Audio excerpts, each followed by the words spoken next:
All right, time to see what we got in stock. I want some nasty. Are we having fun yet? Okay, thank you guys so much for always tagging me in these things. It means the world to me, man. If there's anything that you find interesting that you want to tag me in, you can literally go on Twitter. Yes, I'm dead naming X. Jump on Twitter and just tag me at Clan the Spurs fan, and just let me know. Even if it's NBA related, maybe it has something to do with the Spurs vaguely. Just send it to me, okay? I'll take a look, and if I find it interesting, I will go over it and we'll review it. So big shout out to all of you guys for always doing that. I don't think anyone tagged me in this one specifically or even sent this to me, but there's been quite a few moments where I'm like, oh, I was looking into some Spurs news, and this was something I did not know, I was not aware of. So it means a lot to me that you guys do that. And also I know I'm asking a lot of you right now. Okay, I'm asking you to tag me in things, but also follow Spurs Nation, please. I mean Spurs Invasion. I'm sorry. Please subscribe to it. It's been a while since I've uploaded. It's been almost a month now, so I do need to get on my next video here. But if you guys want to support scripted, edited content on my end, this will mean a lot to me if you jumped over to Spurs Invasion and gave that a subscribe. We're almost at 4K already with just 4 videos, so that means a lot to me. All right, let's take a look here. I'm gonna speed it up because this is 4 minutes long, and that's long for me. All right, let's see what's going on. Franchise players, and basically who do you want to build a franchise around? And it's building a franchise is in the eye of the beholder. Do you have a 10-year plan? Do you have a 15-year plan? Are you just looking to maximize for the next 3 to 5 years? That's your call. But funny enough, I think with all those things he just mentioned, I'd pick WEMBY. If it's 3 years, if it's 5 years, 10 years, 20, I'm picking WEMBY. Honestly, he's that good right now. You are starting a franchise. These are the guys that we're picking to build around. Okay. So why don't you go first? Oh, well, I am going to, I think, take the obvious pick here, and I'm trying to build for the long haul with a certain Frenchman, Zachary Risachet. No, just kidding. Obviously going Victor Wembanyama here. And we're betting on the come here, Wendy.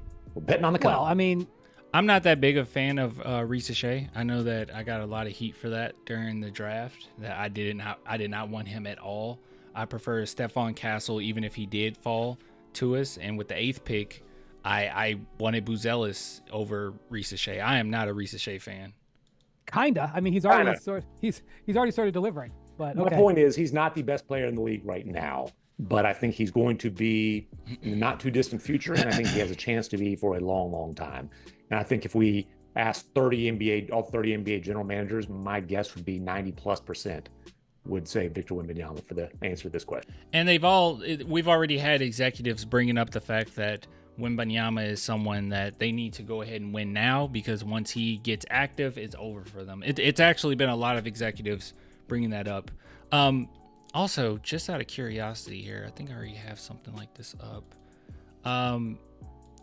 Mentioning top players. I'm going to let it play, but I'm going to look this up because I think you can make an argument that while he's not number 1 in the league, he might be 5 right now. I know that's a crazy thing, but let me bring it up first. It's certainly a good pick. I mean, I think there's a couple of things if you want to go looking at having a franchise. Number 1, he's on a rookie contract for the next 3 years. So in this day and age where every dime matters, because if you get too high of a salary, it really restricts how you can build your roster. For the next, if you drafted him first for the next 3 years, you'd have him on his rookie salary, although it's not cheap these days with number 1 overall pick. And then he would. Okay, he's really thinking about this. All right, so here we go. So is this a crazy thing to say he's top 5? So obviously he's not better than Jokic. He's not better than Luka Doncic right now. I wouldn't say he's better than Giannis right now. I wouldn't say he's better than SGA right now. Might be controversial. I think Wembanyama's a better player than Tatum. I think he's kind of a better player than Embiid too. But that's a lot of Embiid hate on my part. I won't go as far as say he's better than Steph Curry. And I don't think I'll say he's better than Anthony Edwards. I don't know. Maybe after this next season I can say that, but I wouldn't say that. And then yes. So I think it's arguable top 5. But I don't know too many people that's going to argue. I'll look at the comments after this video, but I don't know how many of us would argue that he's not top 10, right? Even right now. I think he's top 10 right now.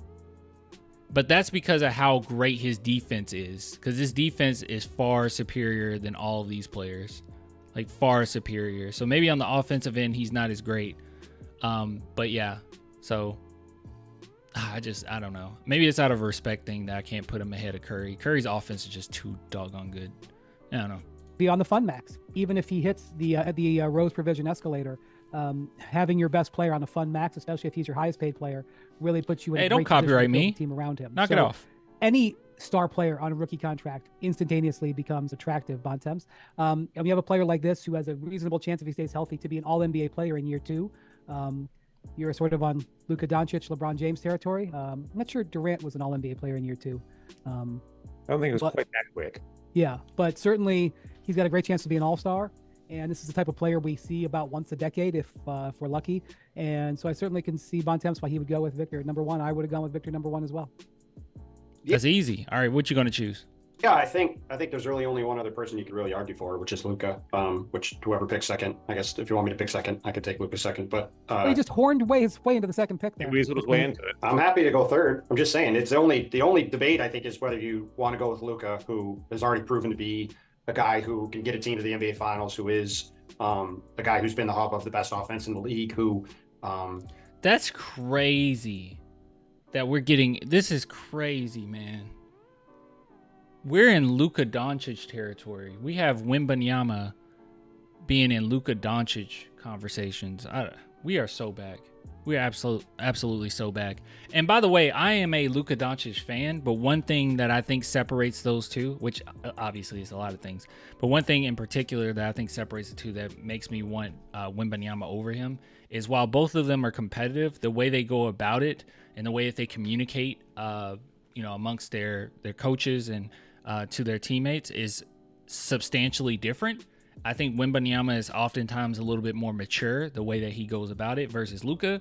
Luka comes across, and I'm not the biggest Dallas Mavericks fan in the world or anything, so I haven't caught every single game, but he definitely comes across a little immature or a little toxic with his communication style. Like it seems like there's some finger pointing. I could definitely see them going to the locker room and he start finger pointing. I don't get that vibe from Wemby at all, right? I do not get that vibe. He just seems like a better leader. But that's just me from what I've observed. Is a big guard who can obviously is an amazing passer and a guy who's that's won all fine. We're talking level. about Wembanyama. No, I know. I'm just saying. But I think it's a little less. I think there'd probably be more people who would take Luka than maybe McMahon initially would have said. I think that Victor would still be the majority pick at this point. But yeah, I mean, look, you look at what Victor did in the gold medal game, and even though he still has a lot of things to iron out in his game, still got to become a better shooter. We've talked about the ball handling, some of the other stuff he's still got to work on. He's obviously got a combination of physical gifts that we've rarely, if ever, seen. I mean, he's maybe Kareem Abdul-Jabbar is the only guy who's got the sort of range of physical don't gifts copyright me in the history of the league that Victor does at that size with that agility and ability to shoot the ball and play all over the court. So yeah, I mean, can't argue him being the first pick. And okay, ooh, that was enough. All right, okay, we got past it. Big shout out to Spurs Reporter for posting this, guys. Please go follow Spurs.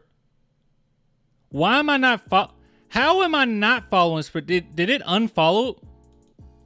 Okay, I don't know what happened here. Yeah, he follows me. That's weird. How was I not following him before? I see all of his posts. Maybe it's because I interact with all of them, so it just shows up on my feed now. Yeah. Anyways, okay. Do what I just did. Follow Spurs Reporter. It's some really good stuff. He does a good job of posting all things Spurs and giving credit. That's the most important thing. You got to give credit to where the sources come from. He's been doing a pretty good job of that, of putting the sources so you can actually go back and see who put it. But it's just a good kind of similar how this channel is, right? Like how we we go over every single thing Spurs related, big or small, in the middle, doesn't matter. We're constantly talking about anything that we find interesting that's Spurs related. And you can get basically all your news just from this channel alone. Not to my own horn. It was by design. Like, I wanted it to be that way. And I wanted it to be a really good community here where we can all, get together, talk about anything Spurs related and anime related when we go live stream, right? But yeah, I think he does a good job of that. And it's like the Twitter version of that, where you jump on his page and every single tweet is something different that's going on. So I think it's just a nice, it's just a nice page. Okay. I personally like the page. Anyways, I will get with you guys later. Enough of me yapping. Until next time, man. Bye.